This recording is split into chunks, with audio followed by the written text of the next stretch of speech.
কি হবে ঈদ কুরবানি জানাজা দিয়ে যদি না আদায় করো ফরজ নামাজ মসজিদে গিয়ে? যখন তোমায় জিজ্ঞেস করবে কিয়ামতে খোদা তাআলা, সেদিন কি উত্তর দেবে? ছেড়ে দেওয়া নামাজের বেলা। আজকের ভিডিওতে আলোচনা করব ঈদুল ফিতর বা কুরবানির দিনের 12টি সুন্নত।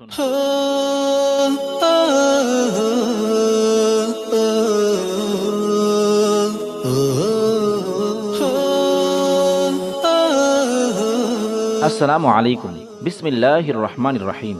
আমরা প্রায় সকলেই কুরবানির গুরুত্ব সম্পর্কে শুনেছি এবং জানি, কিন্তু কুরবানির দিনের যে একটা বিশেষ মর্যাদা রয়েছে, গুরুত্ব রয়েছে, সেটা আমরা কজন জানি?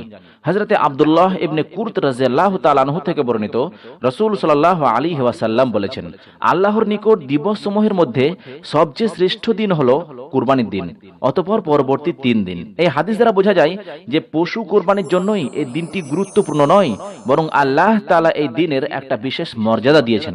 সুতরাং এই দিনটিকে খেয়ে পড়ে, গান বাজনা করে, উল্লাস করে কাটিয়ে না দিয়ে এই গুরুত্বপূর্ণ দিনটিকে সুন্নাতি পদ্ধতিতে কাটিয়ে দেওয়াই হবে একজন বুদ্ধিমানের পরিচয়। এবারে আসুন আমরা দেখি কুরবানির দিনের সুন্নতগুলি কি কি। 1. ফজরে উঠে জামাতের সাথে ফরজ নামাজ আদায় করা। 2. মিসওয়াক করা বা বিরাশ করা। 3. গোসল করা। 4. সাধ্যমতো নতুন পোশাক পরিধান করা। 5. কুরবানির দিনে কিছু না খেয়ে ঈদগাহে যাওয়া। 6. পায়ে হেঁটে ঈদগাহে যাওয়া। 7. ঈদগাহে এক রাস্তা দিয়ে গিয়ে অন্য রাস্তা দিয়ে ফিরে আসা। 8. তাকবীর পড়া, আর সেই দিনের বিশেষ তাকবীরটি হলো আল্লাহু আকবার, আল্লাহু আকবার, লা ইলাহা ইল্লাল্লাহু, আল্লাহু আকবার, আল্লাহু আকবার, ওয়ালিল্লাহিল হামদ। 9. সকাল সকাল ঈদুল আজহার নামাজ পড়া, দেরি না করা। 10. ঈদুল আজহার নামাজের পর পশু কুরবানি করা, নামাজের আগে পশু কুরবানি না করা। 11. ভাই ভাই বা পড়োশীদের সাথে মুআনেকা বা আলিঙ্গন করা।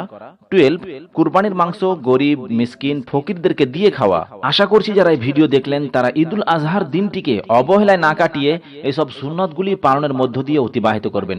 আল্লাহ যেন আমাদেরকে এই সুন্নতগুলি পালন করার তৌফিক দান করেন, আমিন। আশা করছি এই ভিডিও থেকে আপনি একটু হলেও উপকৃত হয়েছেন। যদি উপকৃত হন তো অবশ্যই লাইক করুন, বন্ধুদের সাথে শেয়ার করুন, নতুন দর্শক হলে চ্যানেলটিকে সাবস্ক্রাইব করুন।